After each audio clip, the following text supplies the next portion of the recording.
Assalamualaikum warahmatullahi wabarakatuh. Berjumpa kembali bersama kami di channel YouTube Cikgu FM. Baik Bapak Ibu, sebelum kami melanjutkan video kali ini, silakan dukung channel kami dengan cara like, komen, share, dan subscribe agar Bapak Ibu mendapatkan notifikasi ketika kami mengupload video-video terbaru. Nah, untuk di video kali ini kita masih membahas terkait LMS pada sertifikasi pendidik bagi guru tertentu. Nah, Bapak Ibu, seperti yang sudah kita ketahui bahwa di dalam modul kita disajikan 3 modul ya, terkait prinsip pengajaran dan asesmen umum, kemudian pembelajaran sosial emosional, dan yang terakhir yaitu pengantar pendidikan anak berkebutuhan khusus. Nah, inilah Bapak Ibu yang akan kita bahas ya, yaitu pada modul ketiga pengantar pendidikan anak berkebutuhan khusus. Lalu untuk yang modul yang pertama dan yang kedua, prinsip pengajaran dan asesmen umum serta pembelajaran emosional di sini sudah pernah kami bahas di video sebelumnya.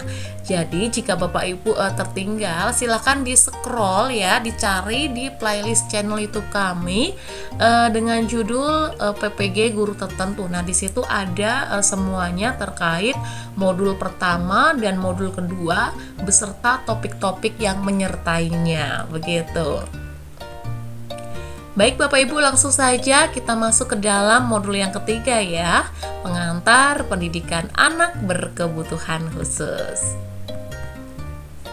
Baik, di modul yang ketiga ini, pengantar pendidikan anak berkebutuhan khusus, Bapak Ibu disajikan 2 topik ya. Yang pertama, keragaman peserta didik, dan yang kedua, pendidikan inklusif.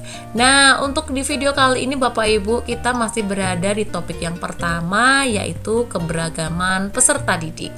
Langsung saja kita masuk ke dalamnya Bapak Ibu ya. Baik, inilah beberapa aktivitas yang ada pada topik yang pertama, keragaman peserta didik. Nah, setelah mempelajari beberapa aktivitas ini yang tentunya menggunakan alur merdeka, ditambah juga Bapak Ibu mengerjakan latihan pemahaman dan menuliskan cerita reflektif. Nah, Bapak Ibu, untuk terkait aktivitas-aktivitas yang menggunakan alur merdeka ini ya, untuk aktivitas yang pertama, alur merdeka mulai dari diri, apa yang membuat keragaman peserta didik begitu menarik sudah pernah kami bahas di video sebelumnya. Begitu pula pada alur merdeka yang kedua, eksplorasi konsep, aktivitas, perlukah kita memperhatikan perbedaan kondisi peserta didik? Itu juga sudah kami bahas di video sebelumnya. Jadi jika Bapak Ibu tertinggal, bisa melihat di channel YouTube kami ya, di bagian playlist dengan judul PPG Guru Tertentu. Silahkan dicari dengan judul modul ketiga, topik pertama, kemudian judul aktivitasnya ini ya, sesuai judul aktivitasnya ini.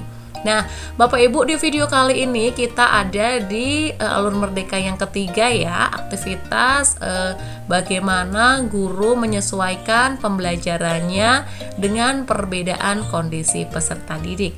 Nah, aktivitas ini merupakan alur merdeka ruang kolaborasi. Langsung saja Bapak Ibu kita masuk ke dalamnya. Baik, di ruang kolaborasi, aktivitas bagaimana guru menyesuaikan pembelajarannya dengan perbedaan kondisi peserta didik. Di sini Bapak Ibu harus melakukan analisis ya terhadap kelas yang diampu begitu. Jadi melakukan analisis terkait kelas masing-masing ya. Terkait yang akan dianalisis adalah menganalisis keragaman peserta didik dan akomodasi yang layak di kelas. Nah, di sini ada petunjuknya Bapak Ibu ya, dan juga ada tabel pemetaan kondisi keragaman peserta didik di kelas. Nah, untuk mendapatkan tersebut, kita bisa mendownloadnya terlebih dahulu Bapak Ibu ya di tautan ini ya. Klik tautan ini untuk mengunduh panduannya. Kita download dulu, kita unduh dulu Bapak Ibu ya, agar nanti lebih jelas begitu. Baik, ini. Nah, Kita download saja. Sepertinya sudah selesai. Kita menuju ke halaman download kita. Baik, ini yang sudah kita download tadi Bapak Ibu, kita rename terlebih dahulu sesuai keinginan kita ya, untuk memudahkan kita begitu. Baik, inilah panduannya ya di aktivitas ruang kolaborasi. Nah, di ruang kolaborasi ini diskusikan pada guru-guru yang telah menyesuaikan pembelajaran, bagaimana ia melakukannya. Nah, di aktivitas ruang kolaborasi di sini Bapak Ibu dipersilakan untuk berdiskusi ya. Diskusikan pada guru-guru yang telah menyesuaikan pembelajaran, bagaimana ia melakukannya. Nah, di sini Bapak Ibu dipersilakan untuk melakukan analisis terhadap kelas masing-masing ya. Kemudian diminta melakukan tugas di sini ya. Tugasnya yaitu menganalisis keragaman peserta didik dan akomodasi yang layak di kelas. Untuk petunjuknya ada dua. Yang pertama, lakukan analisis terhadap kelas yang Bapak Ibu miliki, lalu tentukan keragaman peserta didik yang Bapak Ibu temukan begitu ya. Yang kedua, setelah itu lakukan diskusi dengan teman sejawat di sekolah untuk menentukan akomodasi yang layak pada peserta didik yang beragam. Nah, untuk kedua petunjuk ini nantinya hasilnya Bapak Ibu tuangkan di tabel yang disediakan ya. Nah, ini hasil dari keragaman peserta didik begitu ya di kelas masing-masing. Nah, di sini yang pertama yang harus Bapak Ibu lakukan adalah menentukan jenis keragaman peserta didik terlebih dahulu. Ini sesuai dengan petunjuk yang nomor 1 ya. Nah, selanjutnya setelah kita melakukan analisis terkait jenis keragaman peserta didik di kelas kita diminta untuk berdiskusi dengan teman sejawat di sekolah ya, untuk menentukan akomodasi yang layak pada peserta didik yang beragam. Nah, di sini beserta alasannya mengapa akomodasi yang layak tersebut diterapkan pada peserta didik yang beragam yang sesuai jenis keragaman peserta didik tersebut. Nah, di sini ya silakan untuk bagian kedua ini ya, aspek kedua ini bisa berdiskusi dengan rekan sejawat. Nah, Bapak Ibu silakan melengkapi tabel pemetaan kondisi keragaman peserta didik di atas, dan Bapak Ibu guru dapat berdiskusi dengan rekan sejawat bila mengalami kesulitan. Seperti itu Bapak Ibu ya. Nah, langsung saja Bapak Ibu kita kerjakan untuk aktivitas ruang kolaborasi ini. Namun sebelumnya agar Bapak Ibu bisa mengerjakan tabel 1.1 terkait pemetaan kondisi keragaman peserta didik di kelas, silakan di-convert terlebih dahulu Bapak Ibu ya ke Word begitu, karena di sini tabelnya tidak dapat diisi ya. Kita convert terlebih dahulu, caranya masih sama, yaitu klikkan di Google dengan judul convert PDF to Word begitu. Maka akan muncul banyak aplikasi online yang akan membantu kita. Kita pilih salah satu saja. Nah, kita pilih filenya tadi, ini ya. Baik, kita convert. Kita tunggu prosesnya. Ya, kita download. Baik, sudah selesai Bapak Ibu. Baik, inilah hasil konvertan kita ya, yang tugas yang bisa kita kerjakan, bisa kita ketik di sini ya. Nah, berikut ini Bapak Ibu kami selalu memberikan referensi terkait jawaban-jawaban pada tugas LMS ya.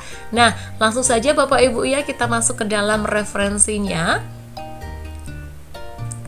Baik, ini adalah referensi tadi ya, formatnya sama seperti yang sudah kita unduh tadi ya, yang sudah kita convert dari PDF ke Word begitu. Nah, yang utamanya yang paling awal kami menyarankan untuk memberikan identitas diri terlebih dahulu begitu ya. Selanjutnya berikan identitas tugasnya ya, yaitu pada modul ketiga alur merdekanya ruang kolaborasi, topik pertama keragaman peserta didik. Aktivitasnya tadi bagaimana guru menyesuaikan pembelajarannya dengan perbedaan kondisi peserta didik. Baik, selanjutnya ini adalah sama persis seperti yang kita unduh tadi, yang sudah kita convert begitu ya. Tidak dirubah-rubah, ada judul aktivitasnya, ada petunjuknya begitu ya. Begitu pula ada tabelnya. Nah, di sini Bapak Ibu untuk referensi kami ya, yang mungkin hampir sama mungkin ya. Untuk di kelas Bapak Ibu ya, di kelas kami di sini keragamannya memilih kelas 2 begitu. Nanti silakan diisi Bapak Ibu di sini terlebih dahulu kelasnya berapa ya. Di bagian ini tadi ada titik-titiknya, diisi sesuai dengan nama kelas Bapak Ibu begitu. Lanjut Bapak Ibu untuk isian tabelnya terkait pemetaan kondisi keragaman peserta didik di kelas ya. Yang pertama untuk jenis keragaman yaitu keragaman akademik. Jadi, ada perbedaan dalam kemampuan akademik seperti siswa dengan kemampuan tinggi, sedang, dan rendah. Nah, sedangkan untuk akomodasi yang layak sesuai kebutuhan peserta didiknya terkait keragaman akademik begitu ya. Memberikan tugas yang berbeda sesuai dengan tingkat kesulitan yang dapat dicapai oleh siswa atau menyediakan waktu tambahan bagi yang membutuhkan. Alasannya adalah agar setiap siswa bisa belajar sesuai dengan kemampuannya dan tidak merasa tertinggal atau bosan. Nah, lanjut Bapak Ibu ya untuk jenis keragaman peserta didik yang kedua yaitu keragaman sosial emosional. Jadi, perbedaan dalam cara siswa mengelola emosi, berinteraksi dengan teman dan berperilaku di kelas. Untuk akomodasi yang sesuai dengan keragaman tersebut adalah menyediakan waktu untuk pembelajaran sosial emosional atau sesi konseling untuk membantu siswa mengelola emosi. Alasannya memilih akomodasi tersebut terkait keragaman sosial emosional adalah untuk memastikan setiap siswa dapat belajar dalam lingkungan yang aman dan mendukung. Baik Bapak Ibu, itulah keragaman yang kedua ya. Selanjutnya ada yang ketiga yaitu keragaman latar belakang budaya ya. Nah, untuk keragaman latar belakang budaya, perbedaan dalam budaya, agama, bahasa ibu, atau tradisi keluarga yang dibawa oleh siswa. Nah, untuk akomodasi yang cocok yaitu menyertakan materi atau kegiatan yang menghargai dan mencerminkan budaya yang berbeda-beda. Alasannya terkait memilih akomodasi tersebut untuk keragaman latar belakang budaya adalah untuk menciptakan rasa saling menghargai dan pengertian di antara siswa.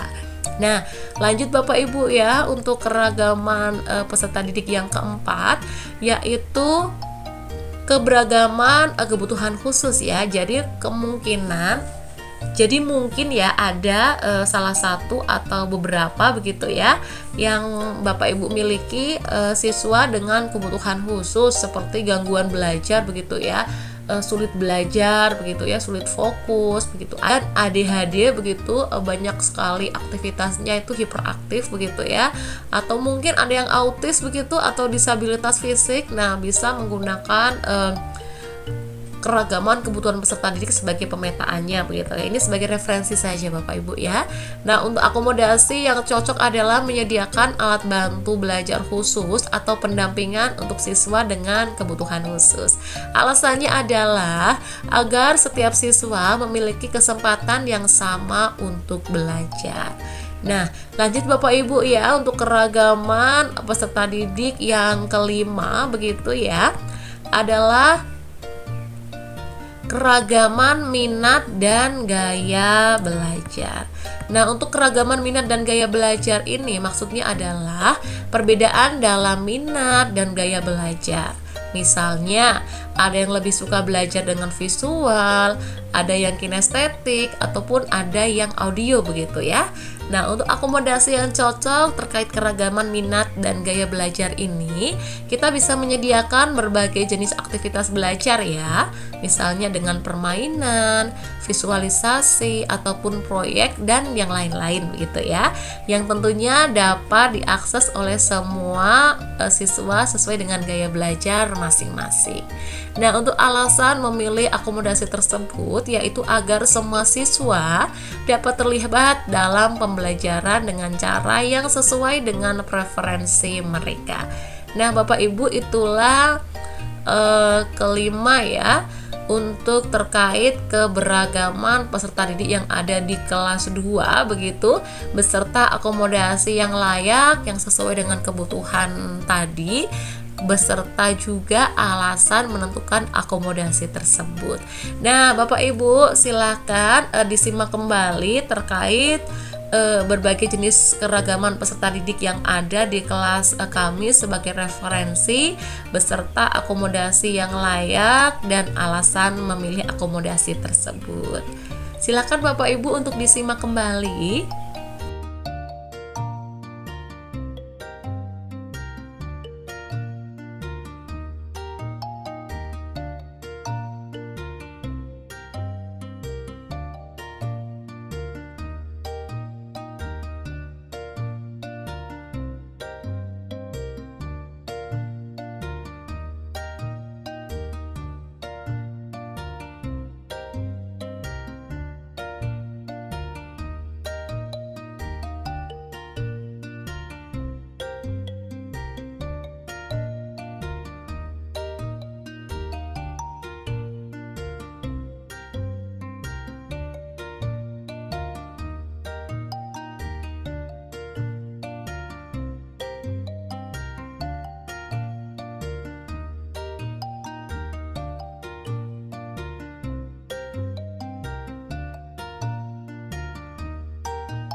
Baik Bapak Ibu, itulah referensi jawaban terkait aktivitas pada ruang kolaborasi ya. Semoga ini bisa bermanfaat untuk Bapak Ibu dalam membantu mengerjakan tugas-tugas yang ada di LMS. Nah, sekian Bapak Ibu untuk video kali ini, dan Bapak Ibu bisa mendukung channel kami dengan cara like, komen, share, dan subscribe agar Bapak Ibu tidak tertinggal ketika kami mengupload video-video terbaru. Nah, Bapak Ibu, kita berjumpa di video selanjutnya. Tetap semangat Bapak Ibu ya, jaga kesehatan, masih ada beberapa langkah lagi untuk mendapatkan sertifikasi pendidik. Sekian Bapak Ibu, wassalamualaikum warahmatullahi wabarakatuh.